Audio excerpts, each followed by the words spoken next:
an example of the use of atom economy to measure the efficiency of our reaction. And we're going to be concentrating on the synthesis of bromobutane. So you start with bromobutanol, which is compound 1, use some sodium bromide, compound 2, some sulfuric acid, compound 3, and you end up with compound 4, which is your bromobutane. That's what you actually want to. You end up with some water, and you end up with compound 5, which is sodium hydrogen sulfate. Okay, so you do the reaction. You start with all this amount of, all different amount of moles. Looked at the reaction, we are not adding it stoichiometrically. We need the same amount of butanol that sodium bromide, 1:1, and sulfuric acid. But look how the one that they are not stoichiometric. That is because when you are making this reaction, you assume that you want all your bromobutanol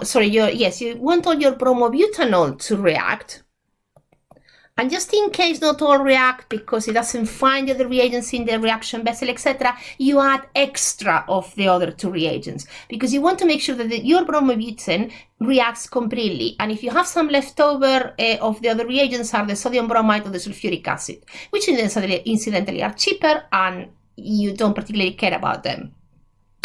So you do the reaction and you end up with your bromobutane and you weigh your bromobutane, and let's say that you come up with, oh, this is how much I got, 1.20 grams.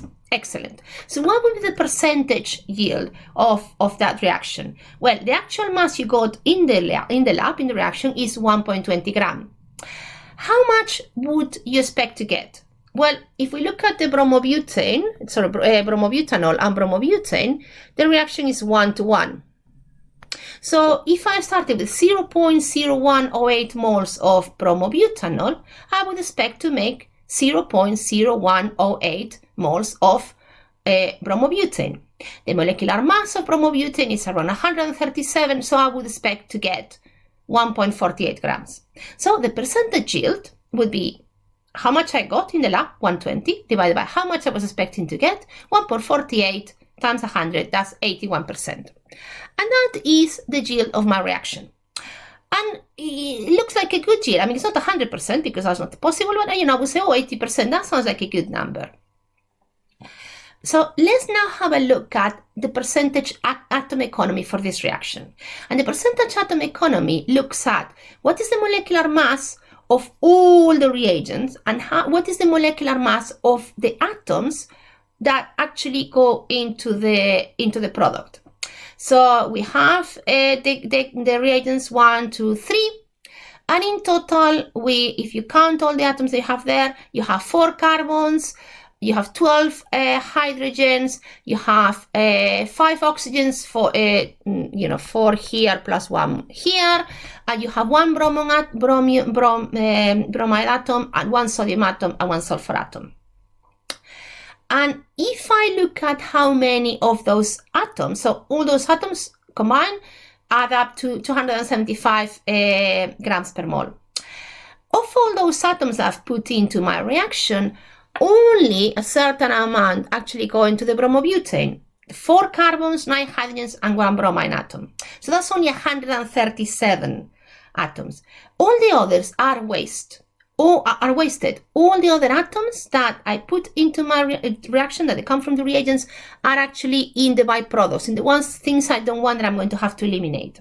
So if I look at the atom economy of that reaction, the molecular mass of the atoms used divided by the molecular mass of all the reagents, that's only a 50%.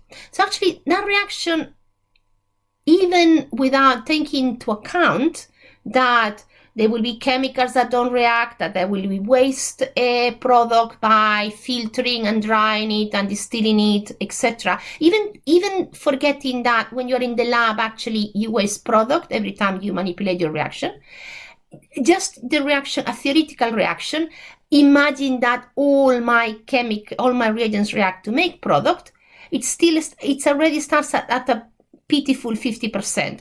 Only 50% of all the atoms I put in my reaction actually make it into the product I want, which is the bromobutane.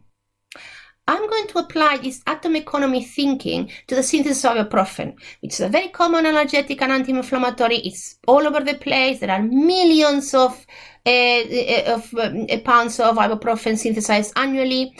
And there are several methods you can use. And the traditional one is what we call the Boots method. And it came out of patent, so it's a very popular way of making it. And I'm going to compare that, and it's quite a wasteful process. And I'm going to compare that with a greener alternative of ibuprofen, which is the BHC synthesis. So let's have a look at both syntheses. On the left-hand side, you have the classical route, the Boots route. And as you can see straight away, it has many steps. It has 6 steps. And you can see that it has many chemicals that you're adding on each step. You add some chemical here, and you've got 2 additional chemicals here. And this is a catalyst, it's not too bad. So it's 6 steps. Every time you have a step, that means that adding more reagents, potentially heating up, potentially losing product from one step to the next. The BCH system on the right, I can see straight away, it has three steps. And specifically 2 of them, the one using Rhine nickel and the one using palladium, that one is, those ones are catalysts. So it uses catalysts and it has only 3 steps compared to 6. So how do they compare the atom economy of those 2 reactions?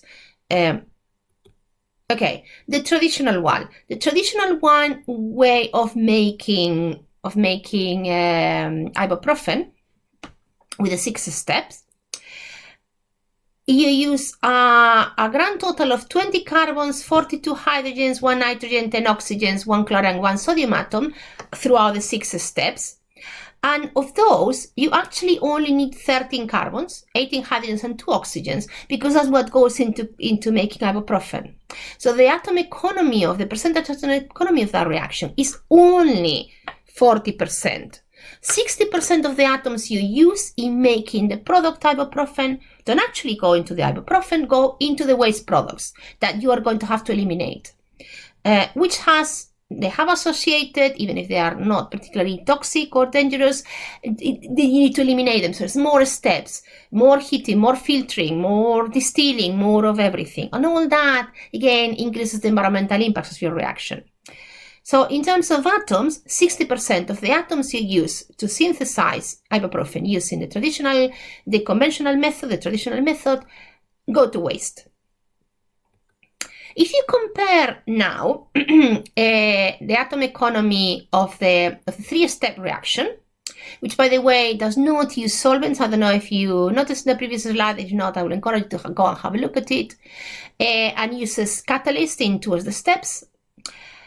Well, it uses a grand total of 15 carbons, 22 hydrogens, and 4 oxygens. Look at that. Nickel rhine doesn't appear, and palladium doesn't appear, and fluorhydric acid (HF) doesn't appear because those are catalysts, so they don't appear as reagents. And you're very welcome to go back to the previous slide and compare that. Of all those atoms, 15 carbons, 22 hydrogens, and 4 oxygens, 13 carbons, 18 hydrogens, and 2 oxygens go into making ibuprofen. So actually, this atom economy, the percentage atom economy, is 77%. Only 23% of the atoms you use as reagents go into waste. So from the point of view of using the chemicals, the reagents, to make your product and avoid waste, this is a much better synthesis with fewer steps, with more catalysts, and that does not use solvents. So this is all from me. I hope it was useful. This was just a quick overview of green chemistry and the need for green chemistry and green products and green chemical processes, and also a brief overview of some of the tools you can use to assess actually how green a reaction is. This is all from me, and thank you for watching.